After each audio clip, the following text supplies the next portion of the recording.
This is the COTI cluster. It's a revolutionary piece of technology that's at the very heart of the brand new COTI cryptocurrency. Now, I don't usually talk about brand new cryptos in my videos, even though developers regularly offer to pay me to make videos about their new cryptos. Now, I always read their detailed plans and I study their so-called technologies, and I always come to the same conclusion. There are just so many trashy projects out there, so I've always had to reject their offers.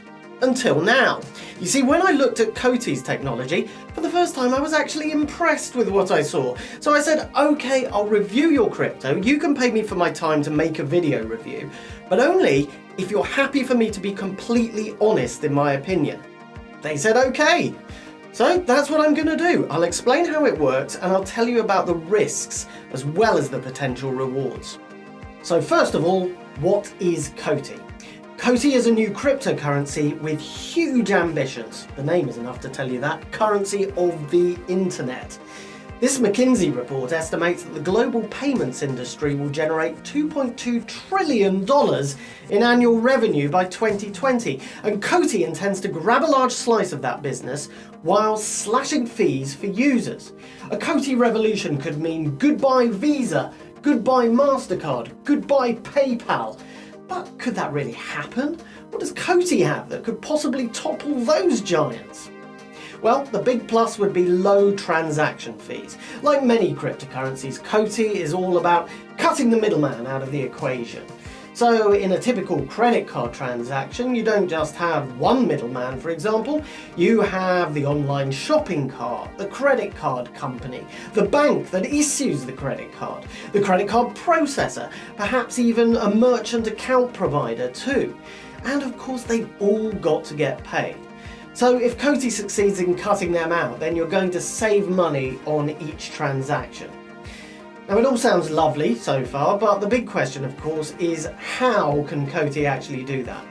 Well, like Bitcoin, it would be a decentralized network of transactions with a computer program that runs the show rather than a central corporation. So there'd be no big companies demanding profits, just a big ledger listing all the transactions that take place automatically. Then you might be wondering, doesn't Bitcoin already do that? And of course, it has a huge head start on COTI. That is true, but Bitcoin still has some major problems that are very frustrating and still haven't been resolved. Bitcoin is based on the revolutionary blockchain technology, where transactions are added in small groups or blocks to the complete public list of transactions. The problem is there isn't anywhere near enough capacity in the system to handle all the buying and selling that goes on in the world, because transactions have to be processed one block at a time, currently one block every 10 minutes. So what's COTI's solution to all this?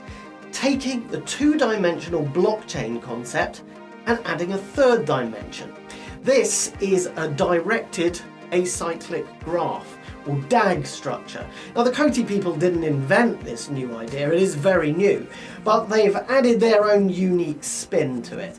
And instead of having just one straight chain of transactions, you have what COTI call a cluster of transactions, so that thousands of payments can be verified simultaneously, all at the same time, instead of waiting in line for their turn to go through. Now, how do we know that the payments that are going through are genuine? Bitcoin transactions are verified by the people who mine the currency, but COTI hasn't got any miners because all the tokens are being created before the network even starts operating. So instead, to get around that problem, they've created what they call the trust chain. Every user is given a trust score based on their payment history and their general behavior on the network.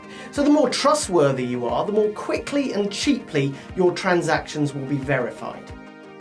Now, what if a buyer or a seller lies, cheats, or steals anyway?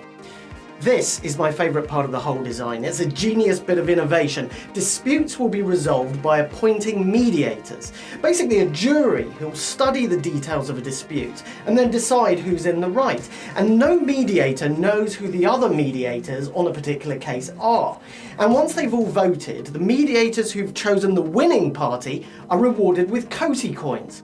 So basically each mediator is incentivized to take the case as seriously as possible to make sure that they choose the winning side in the dispute. Brilliant! Now, is this system already up and running? No, it isn't. And that's one of the major risks of this project from an investment point of view. It looks good on paper, but will it work in the real world? And will it gain enough users to work effectively? Well, so far there are some promising signs. Thousands of merchants have already signed up, and COTI has partnerships with some very big players in global payments, including processing.com, potentially giving COTI access to more than 10,000 merchants through them alone. They've got some excellent technical expertise in the COTI team. One thing that really caught my eye was the impressive pedigree of the advisory board. They've got Greg Kidd, who is the Chief Risk Officer at Ripple, one of the world's leading cryptocurrencies. Dr. Matt McBrady was a former Chief Investment Officer at BlackRock, the world's largest investment management company. And Stephen Helbron is the former CEO of Investec Bank in the UK. I mean, you get the general idea. These guys aren't idiots. They wouldn't put their name to a project that they didn't believe in. With the launch of COTI's AlphaNet in September 2018, some merchants and consumers can test out the functionality of the new network, as well as the COTI wallet and the COTI exchange. So, is COTI a good investment then? Well, this is the $2 trillion question, and as with any new cryptocurrency, it's simply impossible to answer definitively. Will COTI be the next Amazon or the next Netscape? Well, COTI has the advantage of being an early innovator of the DAG technology. The trust chain tech is one of the world's first DAG-based innovations, so it's attracting interest from other companies who are partnering with COTI to help develop the protocol into a platform that third-party companies can build their own applications on. In other words, the protocol may become the basis for all sorts of apps and businesses that have nothing to do with the payments industry. That is a tantalizing possibility. Now, as ever, my advice when buying cryptocurrencies is only to invest money that you can afford to lose. These are always high-risk investments, which can be highly profitable or highly lossable. Is that a word? Well, it is now. COTI has got big ambitions to take on the giants Visa and MasterCard, and it's also up against some more established cryptos that want to revolutionize the payments industry as well. So success is not guaranteed, but I love the technology, I love their plan, and they've got an impressive team. It's a very clever crypto.